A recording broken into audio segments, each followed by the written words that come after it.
speaking of rematches, Luke Campbell is in negotiations for a rematch with Jorge Linares for early February. I like this fight. Now, I will say this. This does seem like a little bit of a tune-up for Luke Campbell at this point in time. You know, like, there was maybe 2 or 3 years ago, this rematch would be far more competitive in my mind. But at this point in time, Luke Campbell should win this one within 8 rounds or so, right? Like, this should be a relatively easier fight for Luke Campbell. Like, I don't expect him to get knocked down. I don't expect him to really even lose a round here against Linares. Linares has been inactive, has been taking L's. This does seem like, hey, let's go feast on this carcass that is still a little bit warm. There's still some food there for you, Luke Campbell. And plus he gets revenge against his other loss in his career. So I don't see why not do this, but I definitely see why they would do this and why it's a calculated rematch for Matchroom and Luke Campbell. But I like the fight. I will say that. Just give the caveat of I know why they're doing the rematch in 2020. We all know why.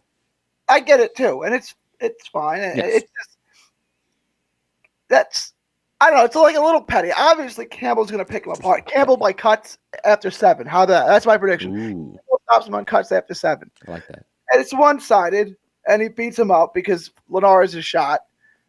And I guess it's just Campbell probably thinks he won the first fight. Like it was close enough. Mm-hmm. Even though HBO kept telling me how good Linares looked. Like Linares looked phenomenal in this fight. Like I don't know. I kind of think Campbell's winning a lot of these rounds. But the HBO bandwagon was so on Linares that fight. Like it didn't make any sense. Like this isn't an even fight. I think I had Linares by a point. I think, but it was that close. Again, exactly revenge. Beat him up, stop him on cuts, and then go on. And then he could fight somebody like a Tanahara. You know, with Joe Cordina at 130 now, because obviously he's fighting Tanakio or whatever, the guy that beat Jordan Gill, which was awesome as well. Another sort of Cancio-like performance. I really wanted that Cordina-Tanahara fight, and now I'm not going to get it because they're different divisions now. So maybe Tanahara just moved up from 30 not that long ago. So let's do it at 133. That's not going to happen. It's not going to happen. We're never going to get that fight where we can really test our fandoms. They're young enough with. Oh, we're probably going to get it. I'm being hyperbolic, of course, but we're not going to get it anytime soon. So now I got to think about what's the next fight for Tanahara that I'm going to say, like, that's the fight I want that will make you upset and, like, I control you with for another year. Because obviously, like, at 147, I'm going to pick Rashidi Ellis over Virgil Ortiz. But you'll be wrong. And I like Rashidi Ellis, but you'll be wrong about that. I won't be wrong. It's okay, though, Gary. I won't be wrong. But digressing, I got to pick the guy at 135 now because like Haney is too obvious to pick Haney against Tanahara, right? Because Tanahara ducked him already. It depends on how. Haney is too athletic for him, but Haney also gets too comfortable in there, and he just wants to jab. If Tanahara is a better jabber, he's a better fundamental boxer. Look, Devin Haney could go in there and use his athleticism and fight him on the inside and blow him away with his speed. He could do that. But he could also get comfortable and box from the outside and lose too many rounds. Because if it's a battle of jabs, Tanahara wins. Who wins? Ryan Garcia versus Hector Tanahara? Tanahara. That might be my one. That might be the fight that I rally around next. Garcia ducked that work. He wanted to fight Duno instead. Well, Duno was the guy that his own promoter said he was scared of. So, like, I don't give Ryan Garcia any flack for picking Duno, who really didn't deserve that matchup. Like, I'll be honest, like, Duno was a step below Jason Velez, I would say, right? Yeah. And so I get why he took that fight, but looking back on it, man, that he should have won that fight, and clearly he did in like the first 30 seconds. Yeah, he's knocking out Tanahara. Ryan Garcia all the way now. You're knocking him out. Easy. Tanahara's a master boxer. I mean, again, he doesn't have any pop. He's not the fastest guy in the world, but he's a master.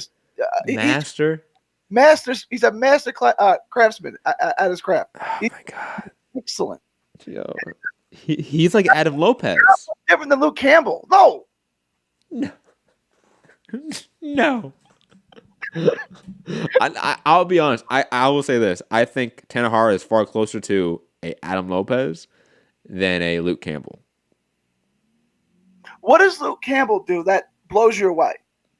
Nothing as nothing that much, but I will say this: athletically speaking, he's a far more of a ready-made fighter for the top level guys because of his athleticism. He also had a much, he's physically more developed. Tanahara's 22. How old is Luke Campbell? 29, 28? I don't know how old he is actually. He looks young though. Who knows? He could be like 26. He could be one of those young guys. I'll look it up right now. It's a slow day today. Obviously, he's an Olympian. He had a long amateur career, and now he's been pro for a while. I'm going to say he's 28. Yeah, but you don't need to be an Olympian to have a long amateur career. Like look at Deontay Wilder and AJ. Like they both had like combined only like 60 or 70 amateur fights. Yeah, but that's heavyweights. That's Good point. No, you're right. Heavyweight's different, especially in the amateurs. It's even more so in the amateurs. He is 32. 32. Wow. Wow. Okay. No, he's older than I expected. No, you're right. Then he has 10 years on his side compared to Tanahara. It's a really bad comparison to make. I shouldn't be comparing them. I would never expect he was that old. He turned pro after 2012. Right? Think about this. He's very close to Rob's age. No, I mean He's only 8 years away from Rob's age. Rob saying he's 40 is like when Regis Philbin said he was 47. It's like, you're not 40. You're 54. You're 54. So if Rob listens back to this. anyways, Years older than me. I don't stop with the old jokes. Like, he's only 4 years older than me.